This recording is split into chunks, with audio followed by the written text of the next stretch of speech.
Yung araw na yung mga kapatid, we supposed to go something in our pastors, the wives supposed to cook for us. Hallelujah. Kasi, okay, pwede ni Pandelito ganyan. Kaya pumunta kami doon mga kapatid, hallelujah, I got the answer. So God make the way to find the answers of our situation. No matter what kind of that situation is, it's in here. Kung hindi yung kapatid mo ang magsasabi sa iyo, may gagamitin ng Panginoon ng ibang tao na, bakit? Maganda yung sinabi nung kanina, yung stranger na yun. Bakit niya alam ang problema ko? Diba? Hindi mo alam na ang Panginoon nandun sa tao yun, mga kapatid.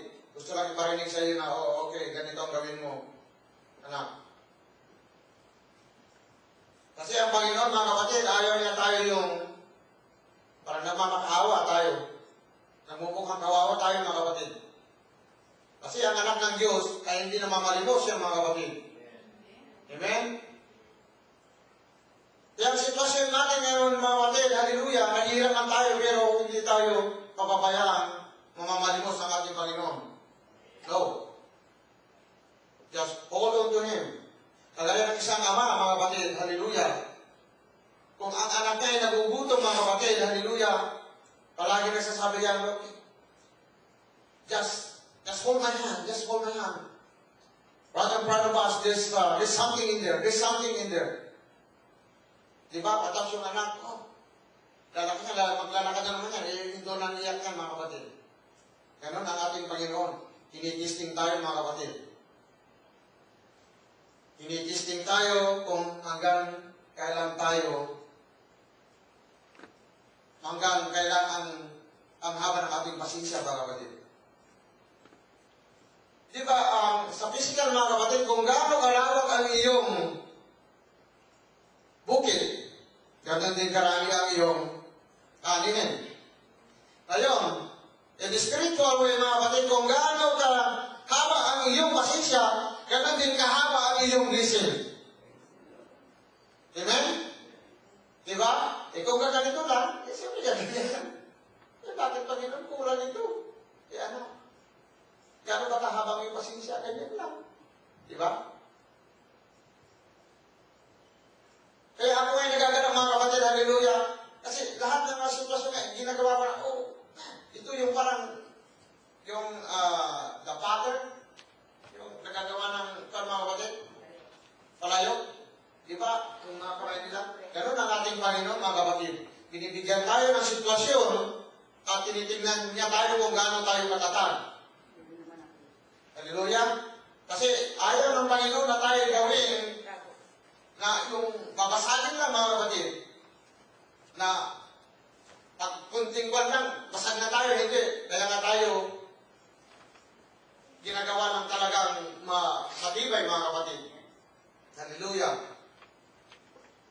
You see, our task, if we choose to accept it, is to reach these people with the saving gospel of Jesus Christ. Kaya ang kwan natin, mga kapatid, is that our mission now is, ito na, to reach the lost people. Hindi yung mga nandito, mga kapatid, yung mga nawawala. Amen? The Bible needs to be what tells us how to look, grace, act, think, and believe. Jesus, we are your people. We belong to you. Let us be a reflection of you and your holiness. Kaya yun ang mission natin ngayon, mga kapatid, maging parang kawanis ng ating Panginoon, lahat ang kanyang kagandahan, loob, pagmamahal, yun ang ating mission ngayon. Kasi kung wala, yun ang sandata natin ngayon, mga kapatid. Kaya sinasabi ng ating Panginoon na maging kagaya natin siya para ma-reach natin ang mga tao ito. Kasi kung pupunta punta ka sa lingwa, kung hindi ka pupunta, sige, may biyerno ka na. Ang tao yung biyerno sa niya, may mga kapatid, baka ikaw pa ang tamaan, mga kapatid. Pero kung ang kagandahan, yung pinapakita ng ating Panginoon ngayon, mga kapatid, yung pagmamahal, ipakita mo sa tao na yan, yan ay siguradong kasama sa iyo. Amen? Huwag mo siyang bibiglahin. Kasi alam mo naman, yung nabibiglang tao, mga kapatid, hallelujah, hindi mo alam ang gagawin niya, mga kapatid. Hallelujah. Ako nga, ayaw ko yung nabibigla eh. Dahan-dahan bigla, huwag kita.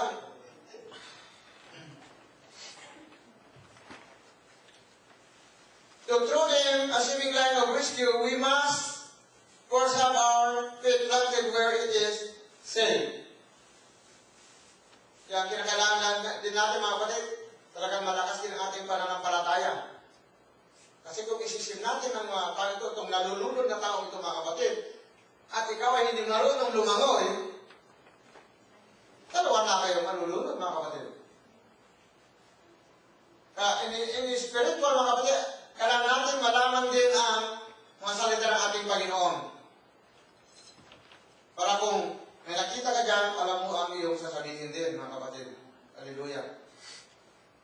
Hindi sabi, yung nalulunod ang ating kapatid, lamuyin ko rin.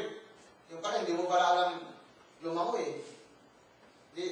Imbis na isa lang isisip nila kayo, dalawa na. Kaya, dapat natin i-planted ang ating paa, mga kapatid. Ang ibig sabihin nito mga kapatid, we have to plant our feet to our God, Jesus, the rock of our salvation. Kasi kung tayo nakaapak doon sa rock na yan, mga kapatid, hallelujah, sinong kapagkatanggal sa iyo sa rock na yan, mga kapatid? Nobody. Nobody.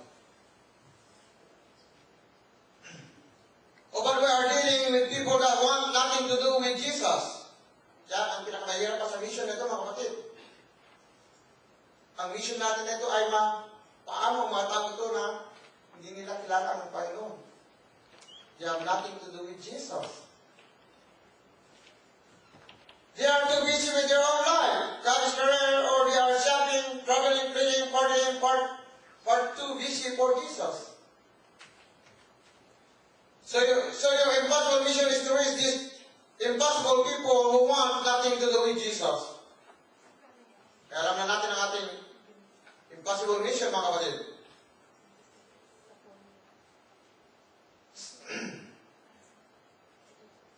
And the rest involved, you don't want to know the rest. There are many. We need to be strong to even think about attempting to start this mission. Some of the risks include an acceptance from your peers. Your schoolmates or work associates may think of you as weird. Yung parang loko-loko, mga kapatid. Your friend and relatives will think you lost it. You risk being made fun of, talk about behind your back, live out of things, love and shame. You may lose friends or a job over the stand you made. A time will come when you risk being beaten or put in prison or even put to death, all because of the stand you will make by joining the CIA. Who want to be a CIA? Kailangan natin maging CIA, mga kapatid. Mamaya sabihin ko po ang ibig sabihin ng CIA, mga kapatid. Kasi may dalawang meaning ito. Ang isa, Central Intelligence Agency. Pero hindi yan ang ibig sabihin niya, mga kapatid. Apostle Paul was one of the first CIA members. He records in the second book of Corinthians, 11:24 and 25. 2 Corinthians 11:24, 25.